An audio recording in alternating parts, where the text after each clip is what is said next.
Alors qu'est-ce qu'on appelle la libéralisation des échanges?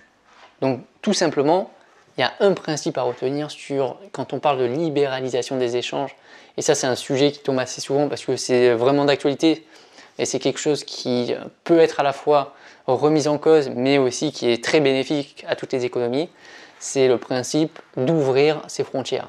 Le dernier pays en date, enfin le gros pays qui est en date qui a libéralisé ses échanges, c'est la Chine. Auparavant, la Chine était en tout cas elle était très pour le commerce local, elle n'était pas trop pour le commerce international et pour commercer avec les autres.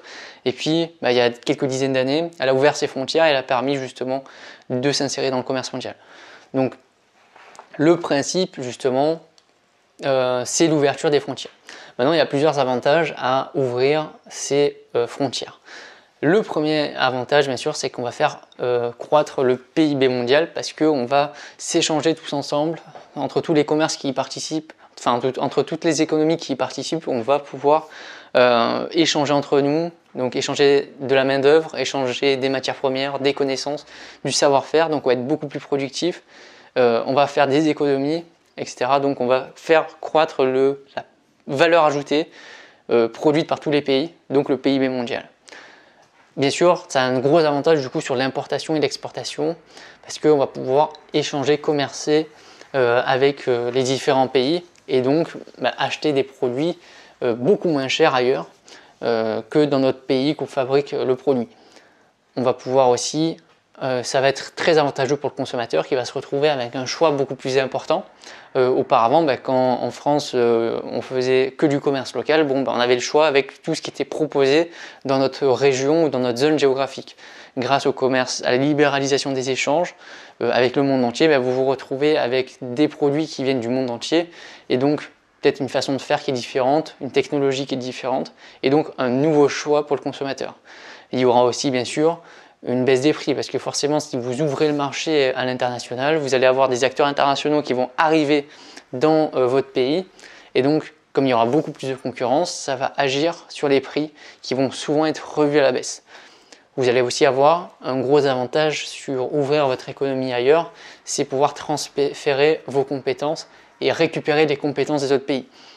C'est-à-dire que vous avez une entreprise en France, vous voulez développer un nouveau produit, un nouveau logiciel ou autre, peut-être que vous avez des ingénieurs allemands ou des ingénieurs américains ou chinois qui sont beaucoup plus compétents que ça, que vous en France, et donc c'est bien de peut-être les recruter à l'international pour qu'ils viennent en France et qu'ils puissent justement transférer toutes leurs compétences.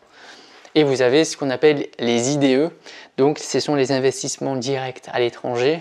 Forcément, si on ouvre les frontières, on va pouvoir aussi aller investir en bourse bien sûr, mais aussi investir dans des locaux commerciaux, dans des entreprises à l'étranger pour pouvoir justement faciliter le commerce mondial, etc. Donc ça, il y a beaucoup d'avantages bien sûr à ouvrir ces frontières, mais bien sûr, là où il y a des avantages, il y a aussi des grosses problématiques qui se sont créées, puisque tout avantage ramène aussi ses inconvénients qui vont avec. Et la grosse problématique qu'on a aujourd'hui, c'est ce qu'on appelle le protectionnisme.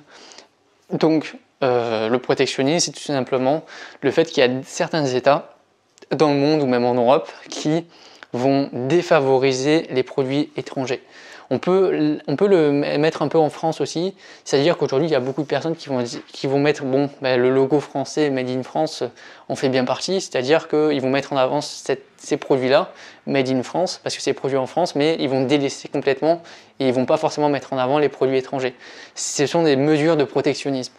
Et le problème c'est ça, c'est qu'aujourd'hui on veut ouvrir les économies et participer au commerce mondial, mais le problème c'est qu'on veut quand même aussi favoriser tous les produits locaux. Et on se pose la question de savoir qu'est-ce qui est plus avantageux. Alors bien sûr, si on ferme nos frontières, les prix vont forcément augmenter puisque la production sera beaucoup plus chère. Il n'y aura pas forcément autant de choix, donc il y a aussi des inconvénients et des avantages à faire ça. Mais la principale problématique, c'est que les États, ils favorisent uniquement leurs produits nationaux et qu'ils défavorisent l'ensemble des produits étrangers. Alors comment est-ce qu'ils peuvent défavoriser aussi? Ils peuvent mettre des taxes importantes pour les pays étrangers. Donc la TVA en fait partie. Si on veut limiter les produits espagnols en France, on met une TVA à 30% pour les produits espagnols. Et là, forcément, vous aurez beaucoup moins de produits espagnols en France. C'est une technique qui peut exister. Vous mettez aussi des quotas de vente, des quotas d'achat, ou comme un peu dans le sens de la taxe du droit à polluer, c'est-à-dire que vous allez payer un bonus ou un malus en fonction de votre émission de CO2 ou de votre production. Ou vous pouvez mettre en place aussi des normes strictes, des normes de sécurité, des normes d'hygiène, des normes de conformité des produits qui sont différentes d'un pays à l'autre. Et grâce à ces normes, vous allez pouvoir créer une barrière pour protéger votre territoire et donc vendre principalement des produits nationaux.